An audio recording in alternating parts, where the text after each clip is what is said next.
हम लोग इस वीडियो में यह समझते हैं कि कर्म कांड समाप्त किया जा सकता है या समाप्त नहीं किया जा सकता है। यदि कर्म कांड एकदम समाप्त नहीं किया जा सकता है तो इसकी बाध्यता क्या है, और लोग कर्म कांड को ढोंग, पाखंड और अंधविश्वास के साथ इसे भी उसी वर्ग में, उसी समूह में रख लेते हैं। तो हम इस वीडियो में वह भी समझेंगे कि कर्म कांड, अंधविश्वास, ढोंग और पाखंड क्या होता है और इसकी क्या आवश्यकता होती है या नहीं होती है। तो चलिए इसे विस्तार से समझते हैं। कर्म कांड को मानव जीवन में समाप्त किया जा सकता है या नहीं किया जा सकता है, इसके लिए हमें समझना होगा कि कर्म कांड का कॉन्सेप्ट क्या है, इसकी प्रकृति और इसका मैकेनिज्म, इसकी क्रियाविधि क्या है, इसका स्वभाव क्या है, तब आप इसे समझेंगे। कर्म कांड एक सामाजिक सांस्कृतिक अनिवार्यता के रूप में भी अनिवार्य है और इसीलिए कर्म कांड को एकदम शून्य नहीं किया जा सकता है। तो आपको इस पर विचार करना होगा कि कर्म कांड क्या किसी सामाजिक सांस्कृतिक संस्था के निर्माण और उससे संबंधित घोषणा से संबंधित है, या किसी संस्था के निर्माण और उसकी घोषणा के बिना ही कोई कर्म कांड है। तो इस बिंदु पर आपको विचार करना होगा। मतलब यदि कोई कर्म कांड किसी संस्था के निर्माण और उसकी घोषणा से संबंधित है तो उस वैसा कर्म कांड को समाप्त नहीं किया जा सकता है। कोई कम कर लेने का दावा भले ही कर सकता है, समाप्त यदि आप कर देते हैं तो मानव संसार ही अस्त व्यस्त हो जाएगा। इस पर आपको ठहर के विचार करना होगा। तो कर्म कांड है क्या? तो कर्म कांड एक स्थापित ऐसी सामाजिक और सांस्कृतिक प्रक्रिया, प्रोसेस है जो किसी सामाजिक एवं सांस्कृतिक संस्थाओं, इंस्टीट्यूशंस के संबंध में अनिवार्य घोषणा है, एक अनिवार्य डिक्लेरेशन है। यहाँ ध्यान देंगे, मैं संस्था, इंस्टीट्यूशंस की बात कर रहा हूँ, किसी इंस्टीट्यूट की नहीं। ये जो स्कूल होते हैं, ये जो अनुसंधान संस्थान होते हैं, इन हम संस्थानों की बात नहीं कर रहे हैं, इन इंस्टीट्यूट्स की बात नहीं कर रहे हैं, यह संस्था की बात कर रहे हैं। तो संस्था, आप कहेंगे कि भाई संस्था क्या है? तो जैसे विवाह संस्था है, आप राष्ट्र को संस्था समझ सकते हैं, सामाजिक सांस्कृतिक परिवार संस्था है, समाज संस्था है। इस तरह से सामाजिक और सांस्कृतिक संस्था एक अलग अवधारणा है और इसी के निर्माण से कर्मकांड संबंधित है। तो कर्म कांड एक कांड होता है, एक इवेंट होता है, एक घटना होता है जो निश्चित प्रक्रिया या निश्चित कर्म करके इसे बताया जाता है कि एक संस्था का सामाजिक और सांस्कृतिक विधियों द्वारा स्थापित किया जा रहा है। तो कर्म कांड सामाजिक सांस्कृतिक संस्थाओं की घोषणा का एक कांड है जिसके लिए एक निश्चित और निर्धारित क्रियाविधि संबंधित होता है। यह एक सोशल और कल्चरल डिक्लेरेशन होता है। अब आप यहाँ ये समझेंगे, इसी तरह से पहले से कोई यदि पूर्ववर्ती संस्था है तो उसमें कोई संशोधन होता है, परिमार्जन, संवर्धन या समापन की घोषणा होता है।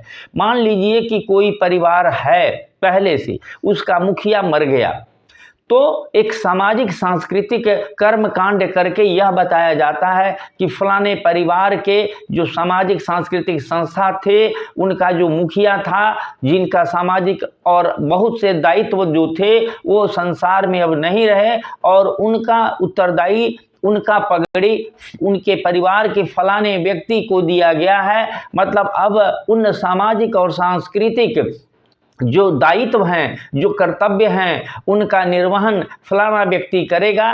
तो ये जो परिवार नामक जो संस्था पहले से था उसमें संशोधन हो रहा है, परिमार्जन हो रहा है, संवर्धन हो रहा है और समापन की घोषणा हो रहा है।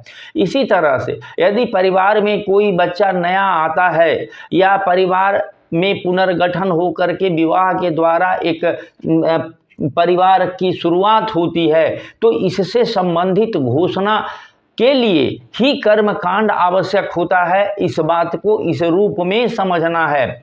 अब आप समझ रहे हैं कि विवाह मरनी, जन्म इत्यादि जो संस्कार उस समय जो किए जाते हैं वो क्यों किए जाते हैं।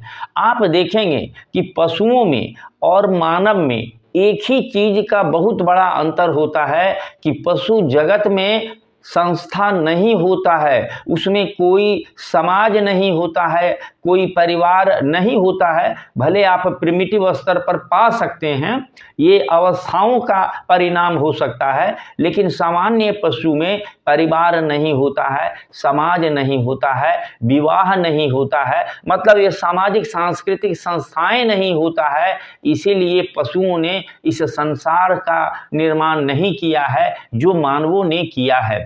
इस बात को आप समझ ले। तो जब संस्थाओं का निर्माण होगा या संस्थाओं का पुनर्गठन होगा, परिमार्जन होगा, तो समाज के जो संबंधित व्यक्ति हैं, जो निश्चिततया परिवार होंगे, रिश्तेदार होंगे, मित्र बंधु होंगे और समाज के जो मान्य गणमान्य जो व्यक्ति होंगे, जो उनसे डेली के लाइफ में या और भी संबंधित जीवन में जो आवश्यक होंगे, उनकी मौजूदगी होती है, उनकी गवाही होती है, उनका उपस्थिति होता है कि यह फलाना सामाजिक संस्था का निर्माण हो रहा है, पुनर्गठन हो रहा है या कोई नए सदस्य का आगमन हो रहा है। तो इसकी जब घोषणा होगी तो उतने गणमान्य लोग आएंगे, तो उनके ठहरने, रहने, खाने पीने की व्यवस्था करना होगा, कई कर्तव्य और उत्तरदायित्वों की घोषणा करनी होती है। जैसे विवाह में होता है कि ये पति होंगे, ये पत्नी होंगे, ये इनका सास होंगे, इनका ससुर होंगे, इनका दामाद होंगे। तो यहाँ पर एक कर्तव्य और उत्तरदायित्वों का एक सिलसिला शुरू होता है और लोग एक उस सामाजिक सांस्कृतिक संस्था में बंधते हैं।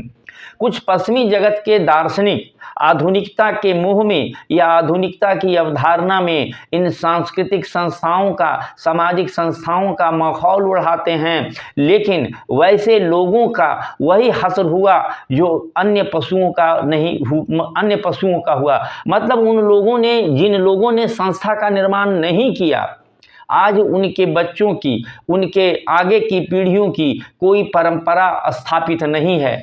तो इस बात को समझ लेना है कि जो मानव संसार है ये सामाजिक सांस्कृतिक संस्थाओं पर ही आधारित है और इसी संस्थाओं के अभाव में पशु जगत ही बना हुआ है।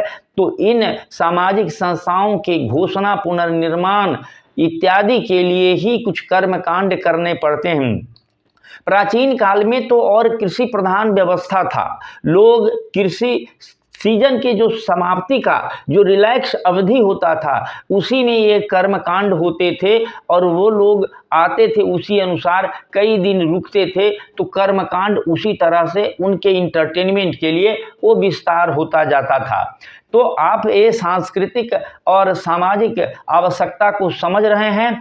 और यदि ये संस्थाएं नहीं है तो ये जो संसार है, आधुनिक मानव जीवन का अस्तित्व ही समाप्त होता जा रहा है। इसको बहुत गंभीरता से लेना है, यह बहुत हल्का चीज नहीं है जो आजकल बहुत से लोग इसे समझ रहे हैं। इसीलिए ऐसे जो सामाजिक संस्था का निर्माण होता है, ऐसे ही वो तुरंत टूट के तहस नहस भी हो जाता है और मानव समाज, वो परिवार, वह व्यक्ति अनावश्यक तनाव में रहता है। तो आप समझ गए होंगे कि कर्मकांड एक सापेक्षिक घटना हो सकता है, लेकिन यह एक अनिवार्य घटना है, ये एक अनिवार्य कांड है, एक अनिवार्य अवस्था है, एक अनिवार्य इवेंट है। लेकिन आप इसे अंधविश्वास, ढोंग और पाखंड से मत भ्रमित हों।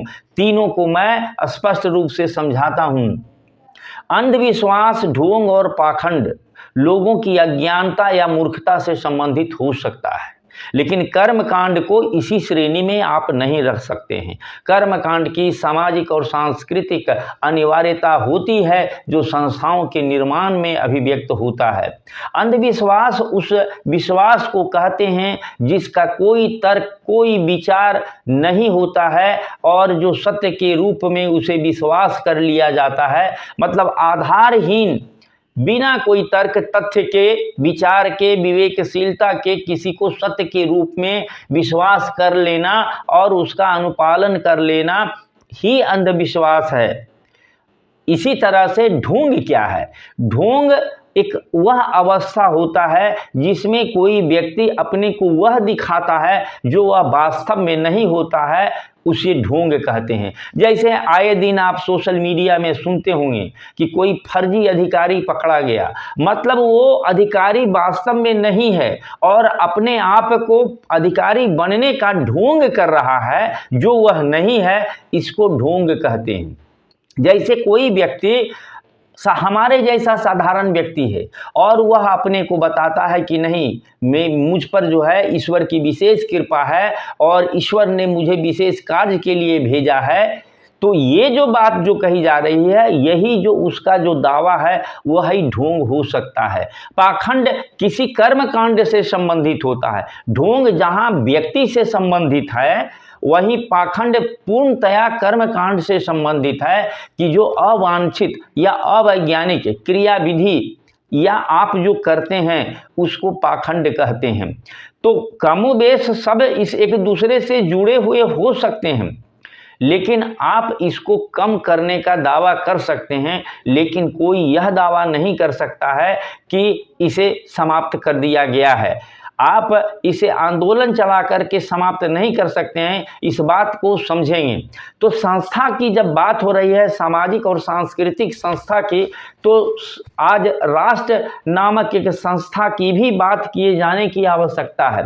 तो राष्ट्र आप जानते हैं कि एक मनोदशा है, एक निश्चित भूगोल पर एक निश्चित ऐतिहासिक अवधि में एक साथ रहने की मानसिकता और एक होने की जो मनोदशा है वही राष्ट्र है।